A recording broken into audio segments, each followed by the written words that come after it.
Oi, eu sou Débora Lopes e hoje a gente vai começar a conversar sobre alfabetização. Eu não sei se você já teve a oportunidade, mas eu fiz uma pesquisa rápida aqui no YouTube e coloquei como palavra-chave na busca alfabetização. A maior parte dos vídeos que apareceram para mim foram vídeos com sugestões de atividades. Me parece que isso é um sintoma, talvez até um sintoma de um debate maior. Será que os professores em turmas de alfabetização conhecem pouco as teorias em torno dos processos de aprendizagem? Eu mesma comecei a pensar alfabetização a partir do meu total desespero. Que atividade eu posso levar para ajudar o aluno X? Por motivos de uma formação deficiente, a alfabetização era vista por mim, ali no início da minha carreira, como uma aplicação de métodos e técnicas, que, se bem aplicados, poderiam resultar em fazer o sujeito aprender a ler e escrever. E assim que eu assumi a minha primeira turma de alfabetização, eu vi que estava errada. Esse é o primeiro ensaio que eu farei sobre alfabetização.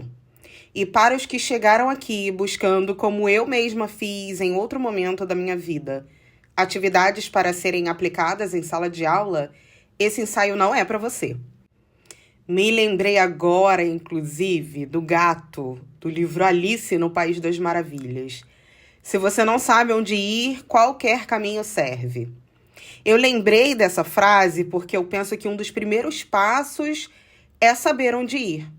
Mas esse passo não é possível sem antes a gente entender como chegamos aqui. Conforme o mapa do analfabetismo no Brasil, produzido pelo INEP, o INEP, gente, é o Instituto Nacional de Estudos e Pesquisas Educacionais Anísio Teixeira. É uma autarquia federal vinculada ao Ministério da Educação, o MEC. E, para quem não sabe, é um órgão responsável por gerir as avaliações educacionais, produzir estatísticas e coletar dados que orientam as políticas públicas de educação no país. Então, os dados que eu vou passar para vocês agora são os dados do INEP, produzidos nesse mapa do analfabetismo no Brasil. Nesse material, a taxa percentual de analfabetismo na faixa de 15 anos ou mais, lá em 1900, era de 65%. Já no ano de 2000, essa taxa teve uma queda expressiva. Foi para 13%. Então, quando a gente analisa esses dados, parece que o Brasil conseguiu, de 1900 até o ano 2000, resolver expressivamente o problema do analfabetismo no Brasil. Mas olha o que acontece quando a gente faz uma análise sobre os números absolutos. Lá em 1900, cerca de 6 milhões de pessoas, ali naquela faixa etária de 15 anos ou mais, estavam nessa condição.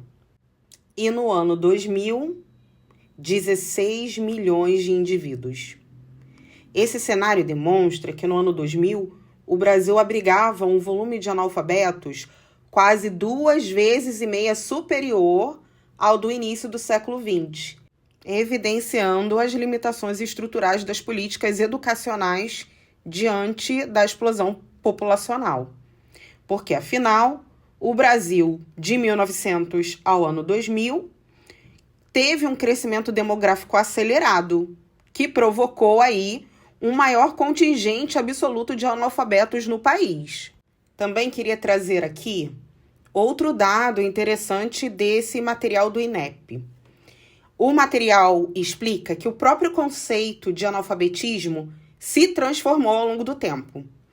Enquanto o IBGE considera analfabeta a pessoa capaz de ler ou escrever um bilhete simples, atualmente é mais adequado adotar a noção de analfabetismo funcional, que inclui indivíduos com menos de 4 anos de escolaridade. Então, sob esse critério mais amplo, aí o próprio modo como o conceito de analfabetismo foi se transformando ao longo do tempo, faz com que o número de brasileiros em situação de vulnerabilidade educacional se torne ainda mais significativo. Atualmente, 30 milhões de brasileiros, considerando a população de 15 anos ou mais, indicando o enorme desafio que se tem quando a gente está falando de alfabetização. Então, gente, esse panorama histórico e conceitual diz algo muito importante para a gente, que a alfabetização não pode ser reduzida à aplicação de métodos ou à escolha de atividades isoladas, e que exige do professor alfabetizador uma compreensão da história da alfabetização no país, que é uma história que escancara as profundas desigualdades estruturais. O analfabetismo no Brasil nunca atingiu a população de forma homogênea. Ele reflete de maneira direta as disparidades regionais, socioeconômicas e fundamentalmente raciais. Alfabetizar também vai exigir uma concepção clara de aprendizagem, uma compreensão de como o sujeito se desenvolve, de como ele se apropria da linguagem escrita e de qual é, afinal, a finalidade desse processo. É essa concepção clara que vai orientar as decisões pedagógicas e dar coerência às intervenções do professor.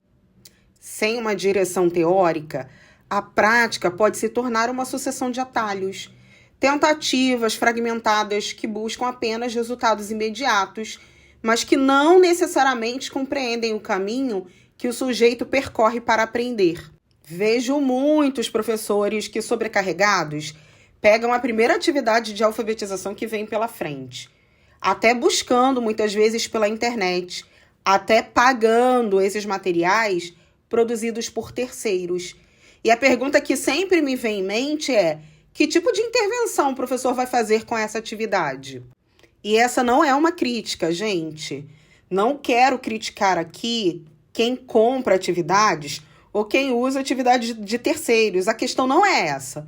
A minha preocupação é: será que essa prática ela está sendo guiada por uma reflexão do por que eu vou usar essa atividade? Para que eu vou usar essa atividade?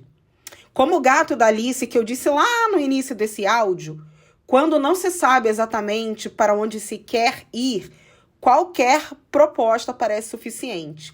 E às vezes caímos na armadilha de uma prática guiada muito mais pelo o que eu vou fazer amanhã?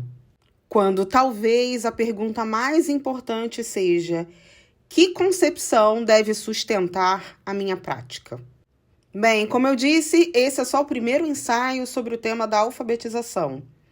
Deixem nos comentários as impressões de vocês. Um beijo e até o próximo!